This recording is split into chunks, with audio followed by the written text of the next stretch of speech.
Every single part of the business needs to say, hey, security is my problem as well. And we're going to look at how we approach this to make sure that my employees are well positioned and empowered to make secure decisions, that people are empowered to raise their hand when they see something that's wrong, and that every one of those business line leaders knows how to communicate with one another in the event of a breach. With agentic AI, the attack surface is expanded rapidly. New tools and workflows open up threats across the board, and it's as critical to manage those threats as it is to keep up with the pace of technology when doing business. Today, I am thrilled to be joined by Wendy Whitmore, Senior VP for Unit 42 at Palo Alto Networks. Wendy is a globally recognized cybersecurity expert, having helped solve some of the world's largest ever data breaches. Wendy, welcome to AI in Action. Hey, great to be here. Thanks so much for the invitation. I read a little bit about you. I know that you were a special agent with the Air Force Office of Special Investigations, and that really piqued my interest. What exactly did you do as a special agent in the Air Force? Well, so I'd like to mention to people if they've ever seen the TV show NCIS, which most people have, because I don't know how many variations of that show there have been, but that's essentially the job that I did, but for the Air Force. So we were, wearing plain clothes, but investigating felony level crimes. And in particular, I specialized in computer crime investigations. So in today's world, I think we're all pretty familiar, with what that means, right? Data breaches that are occurring on a nearly everyday basis. But 20 plus years ago, when I was doing that work, people were less familiar with it. And my parents were always very confused about what is it that you're exactly doing? So I was traveling to a lot of, overseas locations. But ultimately, I was supporting the computer analysis for any type of crime that occurred. So that could be, testifying in a criminal offense like a murder or a drug charge. And it was supporting certainly the war efforts, so the counterintelligence and counterterrorism mission that we supported. And then even doing things like fraud investigations for major defense contracts and identifying the elements of those that there was computer evidence, and then providing the data related to that. And then certainly the bulk of it was investigating data breaches and understanding what foreign adversaries were trying to get into military and defense contractor networks. So it sounds like a lot of the stuff that you were doing is good experience to have, especially when you want to parlay that into something like data breaches at massive companies. Absolutely. When I first left the Air Force, I was kind of concerned about, man, we have the coolest mission around. Is my work going to be less exciting moving forward? And what I really realized is that, and this is no truer, it's never been more true than it is today, that civilian networks throughout the world are really the battleground for, foreign adversaries. So whether it's nation state actors who are looking to steal secrets from a business, whether it's military operations, again, from a foreign adversary who's looking to disrupt what's going on, maybe on a critical infrastructure capacity, or whether now it's cyber criminal actors who are looking to go in and actually disrupt operations of a business so that they can command some sort of payment in return. It's all pretty similar. Well, obviously now, like right now, we have this tremendous craze with agentic AI, and I imagine that's changing the landscape of cybersecurity. Everyone's using it, right? Governments are using it, corporations are using it, regular people are using it. And does it come at a cost, especially when dealing with cybersecurity? And how does agentic AI expand the landscape of cybersecurity now? Well, so one of the areas that we talk about when we look at the threat landscape is the attack surface. So what are all of the areas that an organization has potential vulnerable parts of their network and their infrastructure that can be then taken advantage of by an attacker? And so we see that continuing to expand. So it's no longer this, hard outside perimeter. And then once you get on the inside, you don't need to worry about it, right? Attackers can really compromise every angle of the landscape. So the attack surface has expanded to include the mobile environment, the cloud computing environment, the traditional network, which has now all but disappeared, and the need to basically be able to identify actions at every location. So between computer to computer, between application to a different layer of the network, all of that's critical. And then we talk about agentic AI. What we're really talking about is giving AI arms and legs to start now taking actions on its own. That's one analogy that our CEO likes to use. And I think it's very powerful because visually you can understand, okay, now this already powerful entity became even better. So I think the real question that we want to answer, going back to your question, is will the defense be better positioned to keep up with the offense, or who's going to win in this equation? And so in that lens, we're really talking about speed. So speed with which the defense can detect and speed with which the offense can operate.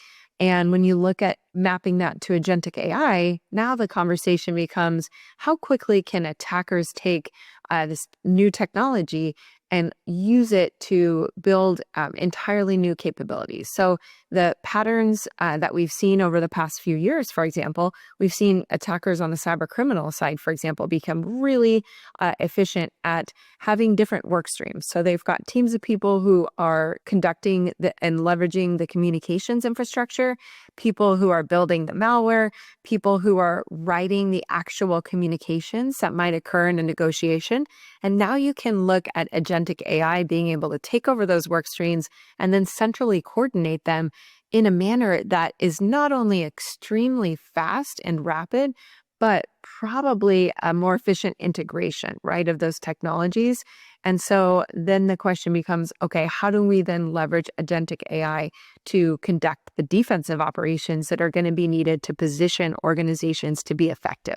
So this is really like an arms race, right? Between like enterprise companies and the bad actors trying to get them, even governments and the bad actors trying to get into them. How do corporations and governments stay ahead of the curve? Are they constantly looking to the future capabilities of AI? I think they need to be 100%, right? So it is an arms race. That's a great way to put it. I think it has been for a long time.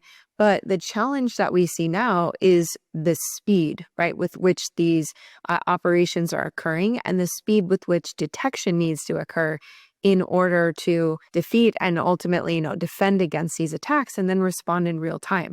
So previously, I think you would look at technology being able to detect, let's say, in a great organization, it's 99% of attacks, right, that are going on. And then you're leaving your really smart humans who we have limited capacity in terms of just the volume of the workforce to really then identify what's that 1%.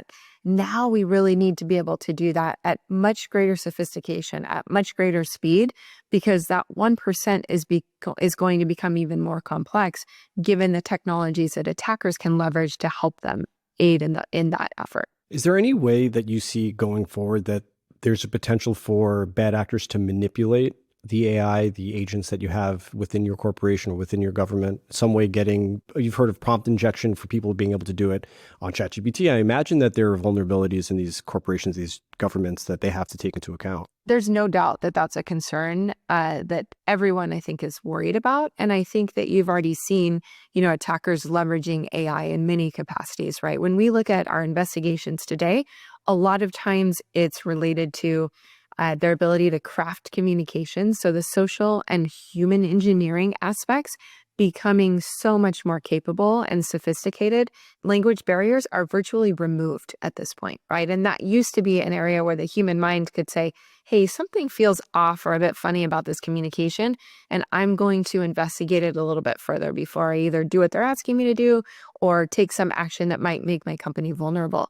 And so we're seeing that today, certainly in the written side. And then now moving into voice communications, you're seeing help desk where they are, attackers are able to have a 5 to 10 second snippet of someone's voice and then be able to do voice replication incredibly well. And that's becoming more difficult to detect.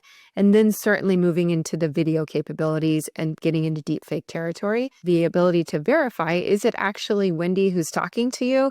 Or is it, a computer manipulation of that? All of those will become much more sophisticated and greater in scale. So then that goes back to what I was mentioning, which is the defense's ability to keep up with that and to do so in such a rapid manner that you can defend against these attacks. And without implementing AI on the defense, that's going to be, a very disproportionate attack cycle. So that's really interesting that you're talking about voice biometric tricking by just taking a snippet of someone's voice and able to generate a carbon copy of it. Is that actually happening within organizations right now, they're able to trick their voice biometric security systems. Is the voice manipulation occurring and the capabilities? Yes. So the voice modulator's ability to take a very small snippet of someone's voice and then replicate it and be able to create and determine how it would be, like what my syntax and my verbiage would be used in any kind of scenario. That's absolutely a technology that is out there for everyone and available to use. And it is being used by attackers.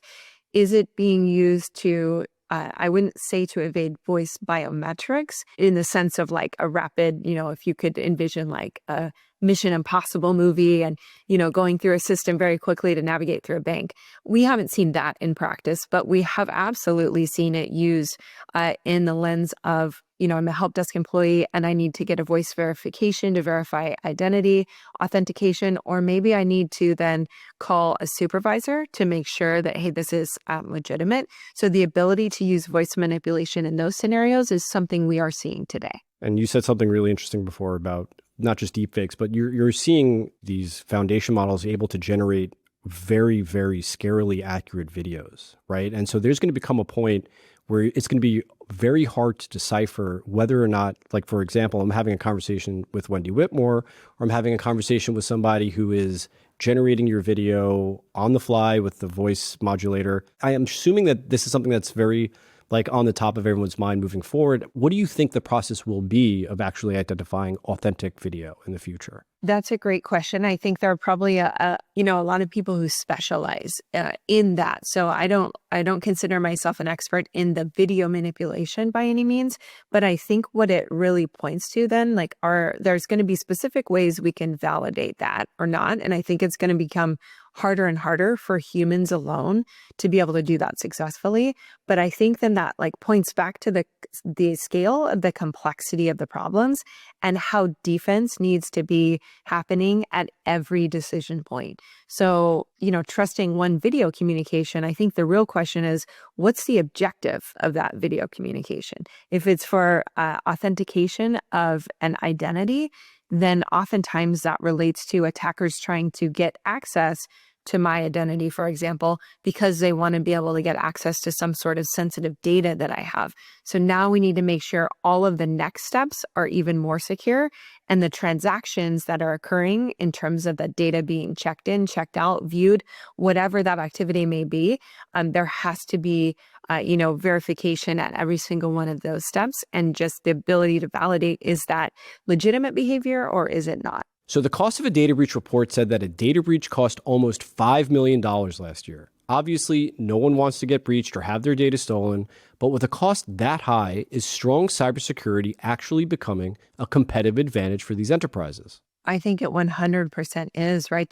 The real key to this approach, I think, is having access to the right data at the speed needed to be able to detect an attacker's activity and then nearly instantaneously determine, is this legitimate or is this bad activity? And if it's bad or if it's malicious, then there's a set of actions that we've got to take that are different than if this is legitimate day-to-day business activity, right? So when we see organizations that are successful, they not only have great people and they have technology that gives them visibility, but that visibility is centralized in a way that their employees can access it. Systems can do a bulk of the workload of that initial, detection, and processes which used to be very manual, right, are now automated. And that enables us smart employees to be able to detect and say, okay, this is actually something that's malicious, or we're not sure and we have questions on this. We need to investigate this further. But if you've got this complex technology landscape where you're piecing together all kinds of different tools and you've got to log in and authenticate to this system and then go manually log in and authenticate to a separate one, all of that are, creating hurdles in an environment for the defense that the attackers don't have. And so we need to be able, right, to replicate what successful organizations are doing, which is really looking at data at scale, having access to the right data so that they can answer the right questions and protect their business. So you're mentioning the complexity of these big companies, or enterprise companies, and all their approved and even some of their not approved AI use, which within the company user base, right? What steps are these companies taking, or should they take, in order to unify their security for AI, and what might help overcome the transitional obstacles? Like, for example, I'm an employee at IBM. And I've never done this, Wendy, but someone like me might use a non-approved AI workflow. So what steps should companies take to unify security for AI? And what might help overcome these transitional obstacles? I think you're hitting at what's one of the most common questions we get right now from CIOs and CISOs, which is, how do I implement AI in my organization in a safe manner? And how do I know what applications are being used and what data is being fed into them by employees across every department in an organization? And the bigger an organization, the more complex that answer gets, right? So all of that said, it's more critical than ever for organizations to have centralized visibility over the data that is, most importantly, leaving the organization, certainly data that's flowing internal, but what's more concerning is what data is leaving and going outbound, and then the activity. And so, we used to talk about shadow IT, and that's still a challenge, but now shadow AI systems are critical because they can mean, hey, you have an employee who's inadvertently putting sensitive data into an LLM, not really understanding the potential ramifications of it. At the CIO level, it's very critical that they've got a centralized AI strategy, that they've got approved applications and disapproved applications, and that they've got the ability, to whitelist what those applications are and make sure that there are not new applications coming into play that employees are using. And it's tough because we all know there's new LLMs and new models that are being released on what seems like almost a daily basis at this point, right? So having a program in place, there's a lot of ways to do that. Obviously, we leverage software and different product technology to make sure that we can capture that. We also, on the services side, will deliver work like AI security assessments, will really help organizations figure out, how do we capture this, right? How do we come up with a strategy that's going to make sure we don't have employees putting sensitive data into systems that aren't authorized, and that we have the ability to detect at a moment's notice if something new is coming out that we need to then be able to prevent access to as well. So what's the biggest hurdle these organizations are currently facing when they're implementing these AI security into their AI and data strategy? Well, I'd love to tell you there's just one, right? I think there's still a lot of hurdles, right? So it's almost like a 400-meter, hurdle race where we've got quite a lot of steps along the way. So first, I think, is the employee's ability to avoid putting sensitive data into LLMs that are going to go outside of the organization. So making sure that data leakage and data loss is, I think, first and foremost. Next is then when we're looking at AI strategies internally for an organization, then they're looking at, okay, how do we deal with the way attackers are going to be leveraging AI? So making sure that we've got enough AI implementation into our defenses that's going to allow us to keep up with the speed of these attacks. I think a tertiary problem is like trusting the outputs, right? We still oftentimes need human verification and validation to make sure that we're not having hallucinations, that the data is accurate. And, I don't know I'm sure you're using AI in a whole bunch of different ways in your daily workflow. I know for me, there's sometimes, I'm like, oh, that output was awesome. This is great. That just saved me a lot of time on a task. And then there's sometimes where I'm like, what did you just say? Like that's crazy talk. So I think you still need to have a lot of that going on in order to have a successful implementation. So obviously agentic AI is what's on everyone's mind. It's the brand new bleeding edge of tech. But how has the cybersecurity landscape shifted this year outside of agentic AI? I think, in some ways, so there's some good news in that, where I think we're continuing to see some more of the same when we look at trends. The bad news, though, is that those trends are challenging enough to defend and detect against. So increased speed, sophistication, and scale is absolutely what we're seeing. So in terms of the speed, generative AI and then certainly agentic AI moving forward, we're going to see the speed just increase to rapid levels that we probably can't even necessarily envision with the human mind right now. The reality is we have to use an AI to counter those defenses. When we look at sophistication, there's a wide variety of it, right? So on the nation state side, we continue to see them employ more and more techniques to get to data at scale and to do that on such a widespread level, right? The stealing of intellectual property. But when we look at cyber criminals, they have taken a solid technology understanding and the ability to, work through environments and command lines and understand different types of new technologies coming out. But then what they've really done well is couple that with the understanding of business knowledge and processes. And in my belief, that's what's really allowing them to be more successful these days. So it's understanding how business to business relationships work, how companies procure access to vendors, when there might be vulnerable times within those life cycles of that deployment that they can take advantage of, and then being able to use that knowledge to actually take advantage of humans, right? So humans brokering access, whether they're through the help desk, whether they're through other employee mechanisms. And then when we look at scale, all of this comes together to essentially say, okay, now I'm going to identify that there's a new vulnerability out here, for example, in one application. This might, like oftentimes, when these new vulnerabilities come out, we have CIOs who are like, what even is this application? I haven't heard of it before. Or, it's something that one department is using, or I thought one department was using. And now you've got the implementation of that technology or that application might have been less secure than desired. And so there's data that's exposed on the back end, and they're having to very quickly go in and dive in with their organization to say, okay, what data was potentially exposed? Let's get our arms around this as quickly as possible. But attackers know that, and they know that there's processes and businesses. And so now they're looking at hundreds or thousands of organizations all being vulnerable because they're going, through the supply chain route of these applications, and then being able to leverage that within minutes to hours on a global scale. And that is making the defense more and more challenged every day. Something you mentioned earlier in the conversation was the way that these bad actors organize, not talk about nation states, but like anonymous bad actors. And you would have these big networks. But now with AI, they're able to do a lot more with smaller groups, which in my mind would be like giving a good engineer access to AI and the ability to implement their workflow becomes much better. So if these bad actors, it's not just that fewer of them can do more damage. There's now more bad acting organizations that are able to attack cybersecurity, like the cybersecurity of corporations and enterprises. So that's something that's actually very terrifying to me personally, the thought of that. I would point to what we're seeing today within the threat landscape. But you talked about like these different attackers. And what we used to see was a nation state actor.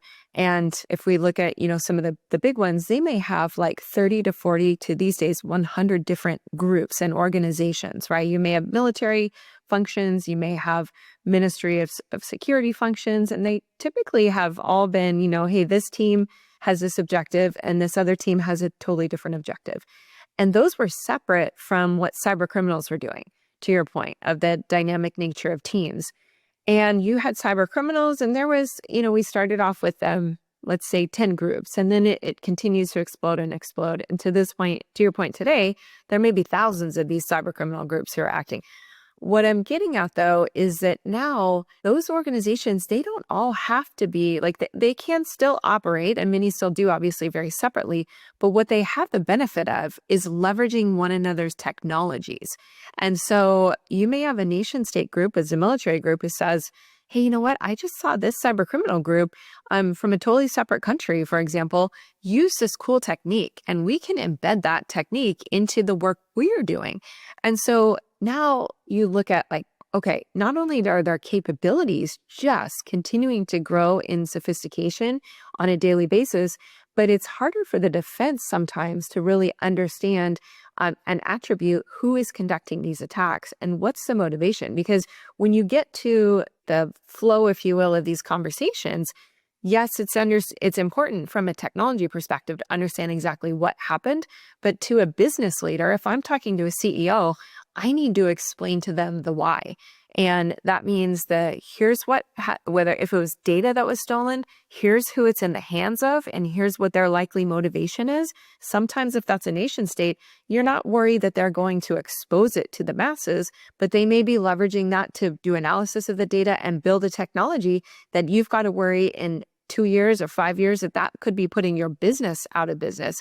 If it's a cyber criminal group, you may need to worry that, okay, this is a group that's going to post this on the internet in order to cause reputational damage if I don't pay them some sort of money in return. So all of these, the convergence of all of these tool sets, I think is making it a very interesting time to be a responder, and certainly meaning that data and the understanding and knowledge of it is more critical than ever to be able to have effective business conversations. I'm building a home lab, and I want to know if there's something that I can do, like regular people, not an enterprise, but something that I can do, or there's something that I need to be worried about in the cybersecurity sphere. Yes. I mean, I'd like to be an optimist, but certainly there's a whole lot of things that, to be worried about. That said, I think a lot of the practices that I would recommend for that kind of a lab are smaller in scale, but representative of what we would also recommend to larger organizations. And they come down to best practice fundamentals.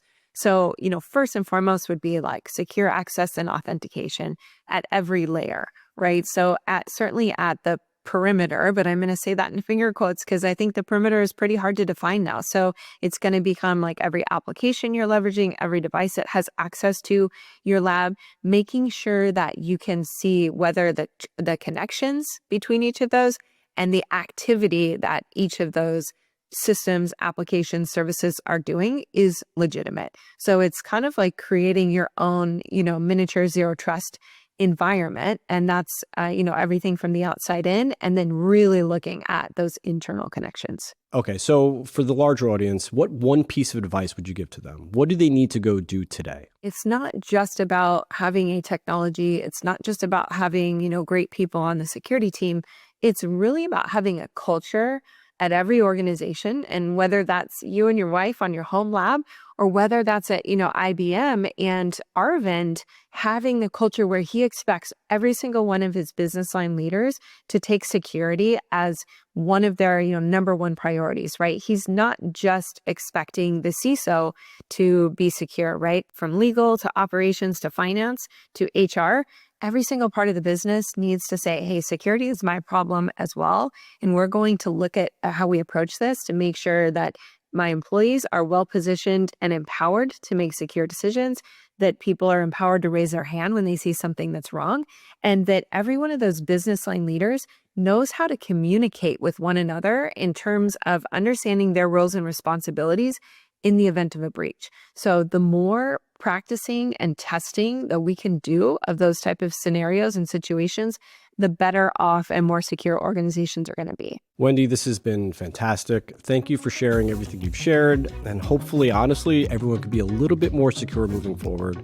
To all of you, thank you for listening and watching AI in Action. Make sure to subscribe for the latest in AI technology wherever you get your podcasts.